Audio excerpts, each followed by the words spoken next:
So for those of you who are watching this at home, please get a pen and paper ready, as there will be questions after.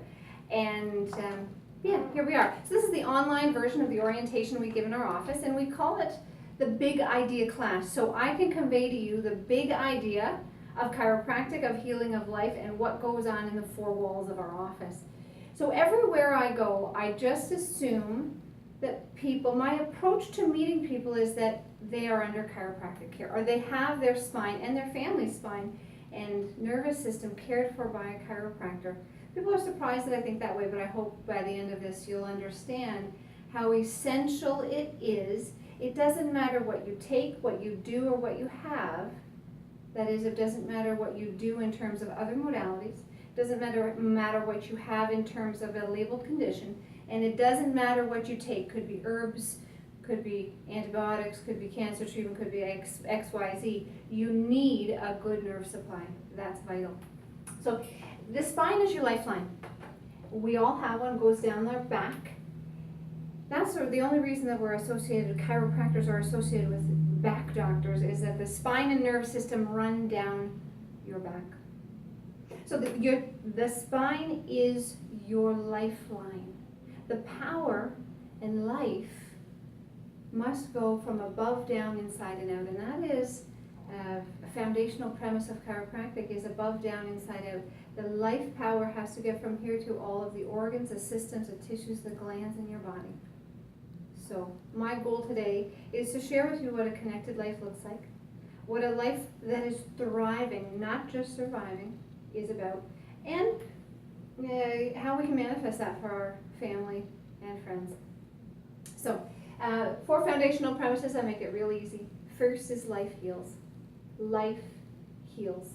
This power that goes through the nervous system, begins in the brain, sends the life through the extension cords of nerves to every organ, system, tissue, gland, to allow our body, this body through which we navigate life, to be 3 things. And that is to be self-running, to be self-regulating, and to be self-healing. And here we are, self-running. Let's go back. Self-running means we do not have to every night go and plug ourselves in. The body is magnificent in its design, and it just keeps on going. It knows exactly what to do, when to do, how much to do. I mean, your heart, if you think about your heart, it runs 100,800 times a day on average. 100,800. It is meant to live and last 70 to 80, 100 years. That's not the only thing that's going on in our body. That's one piece of the puzzle. At the exact same time that your heart is going and beating, immune system's doing its thing, digestive thing, the reproductive system. All the different systems are working connectedly together. We are a self-running being. Self-regulating means when the body has a balance point, call it homeostasis. It's neutral, it's at ease. When things are running too fast, the body does all it can do to slow them down and bring it back to neutral. Or if things are too high, like an enzyme too high, the body does all it can to bring it down. If things are too low, it brings the body back up. So there are mechanisms in place to bring that body back to ease, back to balance. That means we are self-regulating. And self-healing is that every single cell in your body restores itself on a minute-by-minute basis. You probably sat down watching this for 5 minutes now, but every minute, 3 million cells die in your body. 3 million. And 3 million are reborn in that next minute. 3 million die the following minute, 3 million reborn, 3 million die. It's this cycle. I mean, they're not all in your eye in 1 minute. They're throughout your body. So just think about every 5 minutes, every 10 minutes, how many cells have that potential to rebuild. And this is why when we really understand the potential of the nervous system to heal, we can create and recreate and restore the body to health and make our body, ensure that our body is healthier next year, 5 years, 10 years from now than it is last year. Healing is very visual. I mean, it's visual and unseen as well. If you cut yourself, which we all have, obviously, sometime in our life, The instant that that healing, that cut is there, the body is at work, right? It's beginning to restore, white blood cells begin to clotting factors and that sort of thing. And in about 2 weeks, you have no visual sign that there's been a cut, depending on the size of the cut, obviously. And being our skin is, even though it's very thin, there's 7 layers of skin, and it heals from the bottom up and the outside in. If the scab comes off too fast, too soon, the healing has to start again. And that's a very visual understanding of healing. But that goes on inside every second of every day. Remember, 3 million cells die, 3 million cells are reborn. And it's this controllable cell growth. Cancer, which we've all been touched by, is uncontrollable cell growth and division. The creation of a baby in the body is controllable cell growth. Healing is controllable cell growth. So again, the body is self-running, self-regulating, self-healing. In life, the power that goes through the nervous system is that which creates that. And I often will glance at my board just behind to make sure I am succinct in what I'm sharing with you to keep me on track. Second premise, and see these one leads into the other. Second premise is nerve system, master system of communication. Communicates that what we call innate intelligence, or that inborn wisdom that the body has to digest your lunch, make a baby, grow hair, grow skin, grow nails. Inborn wisdom, innate intelligence. We all are very smart people, don't get me wrong, but we cannot supersede the intelligence of the body. Who are we to think that we can supersede that in a pill, a lotion, a potion? The body knows way more than us in a test tube or a petri dish. So the nervous system communicates that innate intelligence, that blueprint for design, through the extension cords of life, through every the wire, and there are 45 miles of nerves in your body. It's about 100 kilometers from London to halfway to Toronto, if you put them end on end. And the speed of that conveying of innate intelligence is 270 miles per hour. So it's very fast, and there's a lot of nerves, and they send that innate intelligence to all the cells. If we want to look at very easily, and not to get into too much detail, but it's important to understand that the body is divided into upper, middle, and bottom part in terms of where these nerves go. So cervical, they have 7 vertebrae and 7 nerves. Thoracic is 12 in nerves, and lumbar is 5 in nerves. And these wires, extension cords of life, send the power out. So let's just look at where they go. The upper part, these go right here. We're going to come back to atlas, the most important vertebrae in the body, in a moment. These nerves go back to the brain, so they feed our concentration, our stress management, our brain stem, which really communicates to everything in the body, focus, clarity, eyes, ears, sinuses, things in this area, thyroid gland, immune system, down into the shoulders, the arms, the hands. Again, communicating the ability of the body to be self-running, self-regulating, and self-healing. Thoracic, there are 12 vertebrae. The nerves come out. Well, where do they go to communicate to? Moment with my spine here. They communicate to things in this area. So they go to your heart, to your lungs, to your digestive system, so the beginning of the stomach, spleen, liver, pancreas, accessory digestive organs, small intestine, large intestine, kidneys. And that takes us to about thoracic 12, and lumbar there are 5. Well, where do those nerves go? The bottom part of our anatomy, large intestine, urinary system, reproductive system, low back, down the legs, all the way down to the toes. It's the Coles Notes version. There's much more in depth than that. But the communication has to get from brain to body and out. And these nerves communicate not only the health potential in the body, but also the human potential. So what does that mean? That means things that's not related to health so much. So like how we deal with stress, our language, our communication, our agility, our recovery, our endurance. Not so much health, but human potential communicated through the nervous system. And it's really our adaptation to life. So the better this nervous system works, the higher our ability to deal with life. I talked about atlas. Atlas is the most important vertebrae and nerve in the body. C1, right at the top. Atlas, because this is a world, folks. If there is something going on with here, everything below can be affected, or literally our world can be off. In this office, we are upper cervically focused, full spine adjusting. That means we are very, very concerned with what happens with these upper vertebrae. And nerves. It's just like a funnel.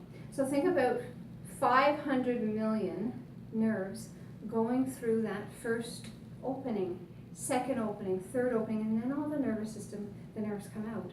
So this is where the brainstem descends. It descends down to the cervical number 2 level. So we focus right there. If there is any problem up here, anything and everything can really be affected. And there's a crossover. So not only do a lot of nerves go through that top bone, massive amounts of them, but they also cross over and affect different parts of the opposite side of our body. So what a chiropractor looks for is called subluxation. Medical doctors are not trained to look for it. They don't know to look for it. They don't know how to find it. They don't know if it's there.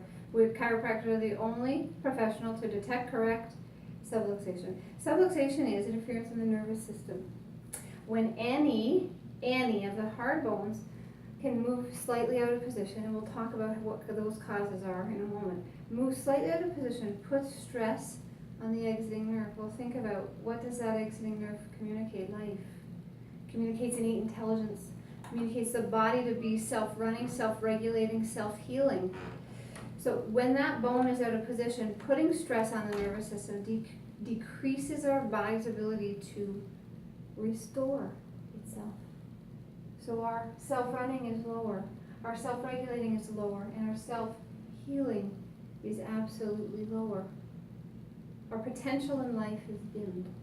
So how do we get subluxated, or what causes subluxation? The 3 T's of stress. Think about this body is the body we navigate life with for 5 years, 25 years, 95 years. It's the only body we have, the only nervous system we have. First is trauma. First T of stress is trauma. Think about falls, jars, bumps, car accidents. And I actually even want to backtrack before that. It's being born. We've all been born. Not all given birth, but we've all been born. Being born is the largest stress, bar nothing else, that the body will go through in its life. There was actually a study, and I like to support chiropractic by research. So there was a study out of Atlanta, 286 babies involved, 5 chiropractors, with hands. Each of those babies were assessed for a subluxation. 100% of them had a subluxation right at the top. So if you think that the baby, if they weren't adjusted, went through life with pressure on the brainstem right at the top, it has a negative impact of their health for life. So being born is the largest stress on our system. But then you have children. I have 4 children myself. They're 8 and under. And up to the age of 5, the statistics tell us that children fall 2,500 times. 2,500 times.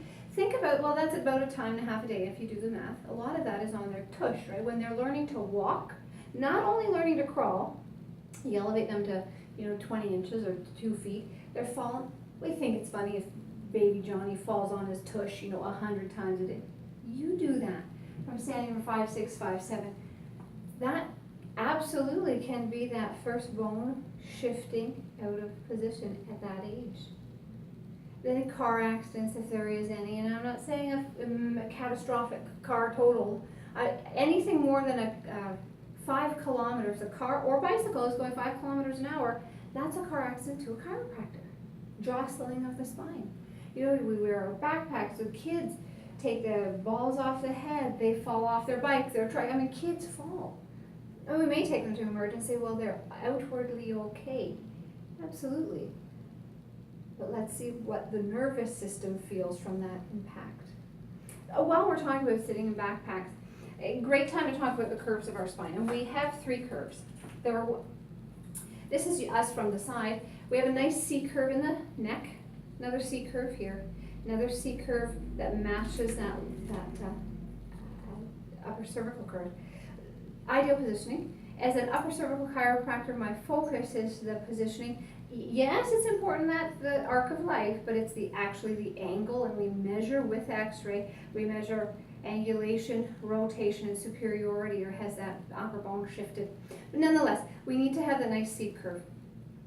One of the things that we love in our life is our cell phone. And statistics again tell us we check that bad boy about 150 times a day. So once every 6 minutes.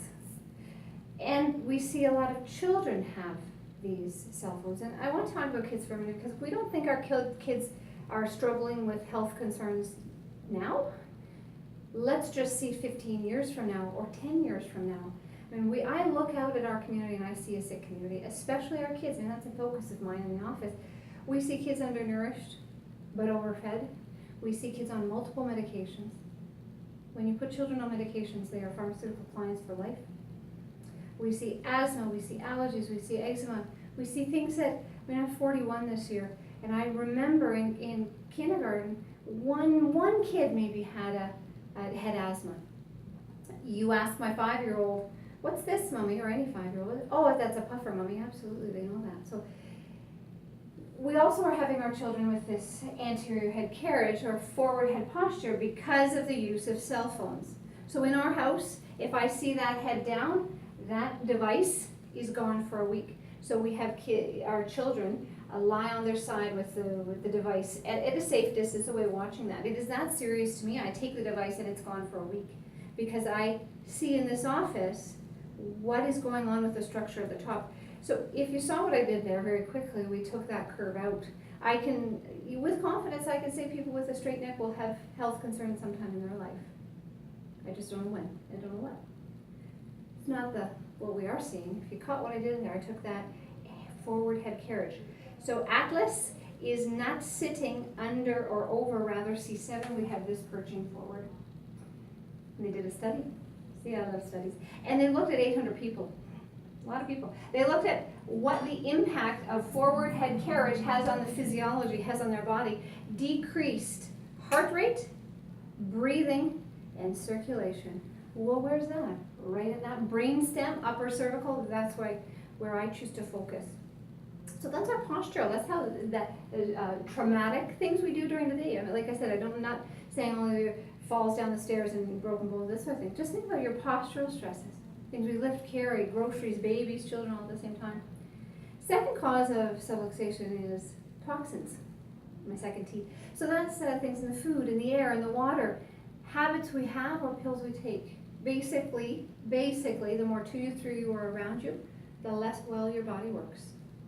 The third cause of subluxation is emotional stress, which is our thoughts. And we all have that, and I know if I'm under emotional stress, my body doesn't work very well. And here's why.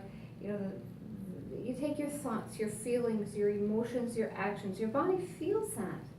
Your cells actually feel if you're happy, and your cells feel if you're sad or depressed, anxious, worried, these negative emotions. And it all has to do with the flooding the body of cortisol. The body then thinks we're in a state of fight or flight, under stress. And the body says, I need to get away from that emotional stress. But when cortisol is overproduced, not overproduced, but produced for extended periods of time, which it is today in everybody, as soon as cortisol is there, it shuts down immune, shuts down digestion, shuts down reproductive system. So when that is shut off, our body feels that it's in fight or flight. So those are the 3 T's of stress. So just think, cumulatively or over a period of time, has your body been able to adapt, or what has the stress has been under? And think of it like an odometer. So I like to say, pedal to the metal. Well, think about 1, 2, 3, 4, 5, 6, 7, 8, 9, 10. How much more stress can the body take before it reacts? Think about it. Our life is on this treadmill. I see it all the time. And anybody who walks in, you look at it, people are not living in today. They are not present. They are either thinking about the past or thinking about the future, or worried about things that they needn't be worried about. Negatively impacting the body with this emotional stress component causing subluxation. So remember, subluxation decreases the body's ability to restore itself. Think of it like Basically, interference in the nervous system, if we gently put it, if we think this is the nerve, and I gently push over here, eventually 3/4 of my hand will go numb and tingly, right? Down from here down. Well, if I move my hand, my interference, subluxation here, well, that is reducing that by half. Half of my hand now will go numb and tingly. If I come down here, 1/3 of my hand, so you can appreciate that as I move down, less of my nerve was affected. I want you to translate that to the spine. If I stand up here, the worst place to have subluxation, the most detrimental in the body, is right at the top of the chain. Again, that's Atlas, and that's why we focus in this office. Subluxation is like a bad habit the nervous system has developed over a period of time. It's going to take time to reverse those negative habits, just like we all have some negative habits. If we do, think about a disconnection. Where we're subluxated, our life is disconnected. It may be disconnected in our mind, our body, our soul, our relationships, our health. And I touched on how sick our society is, and I really do look out and I see a disconnected society. I talk about kids, how they're sick, and we're euchering them with the use of device. I look at how many pills we take. In 2009, they did a study and looked at how many pills are we actually taking. The statistics came out, or the results came out, and between the ages of 60 and 80, on average, and this is 2009, people were prescribed 34 medications in a year, about 1 every 10 days. They looked at between 80 and over, and the number jumped to 74 prescriptions in a year. That's 1 prescription every 3.5 days. So then they brought that down. What man, woman, and child, how many prescriptions are we taking per annum, per year? 14. And if somebody takes none, somebody else has got to take 28 to make that average. None. In my house, you will not find medication. Even though I have 4 children under the age of 8, I do not have a medicine cabinet. I just have a cabinet. And I know that some of my friends who have children my age have a pharmacy in their purse. That's just their normal. That's an outside in. That's how we're all conditioned to think. There's got to be a pill, a lotion, a potion, a drug. What can I hang my hat on to say that's going to make my body better? Remember we talked about the innate intelligence of the body is not going to be reproduced or cannot be reproduced in a pill, in a petri dish, or in a lotion. Inside out. What makes chiropractors unique in that that's where we focus, and that's where we hang our hat and our philosophy and our science and our art is from the inside out. So let's just see where I am here. Yeah, so adjustments. So I want to backtrack for a moment, pardon me, because this is important. I think about how many pills we take. We're second in the world for pumping pills into our bodies, into our society, after the U.S. So we rank number 2 in the cost of healthcare per person. U.S. ranks 1 in the cost of healthcare per person. We are, out of the 150 countries in the world, we rank 37th in the World Health Organization of the healthiest countries. The U.S., who spends more per person on healthcare, is 47th. Doesn't make sense, does it? Spend more, and we're lower. France, by the way, ranks as the healthiest country. So you think that what we're doing is not working. I see our hospitals burdened to capacity. We treat end stages of disease, or we manage end stages of disease. We're not very good, I don't think, in the medical model of health, of helping people attain and sustain health, not just treat them when they're ill. Right? That's the sick care, the model of health that we work. You only go to the doctor when you're sick, and you get a pill for a period of time, and then we're well again. I choose to take my health, and I always have followed from my parents, taking my health very seriously at a young age, because I know the longer you have to invest, just like the money in the stock market, the more time you have to invest in your health or your money, you can weather the storms, and you can't just invest or do positive things for the last 5 years of your life and hope for the best. So what a chiropractor does is we isolate, detect, and correct subluxation. That is taking the hard bone off of the soft nerve, clearing that out, reconnecting brain to body so we can adapt to life at a higher level. So our body can be self-running, self-regulating, self-healing, more.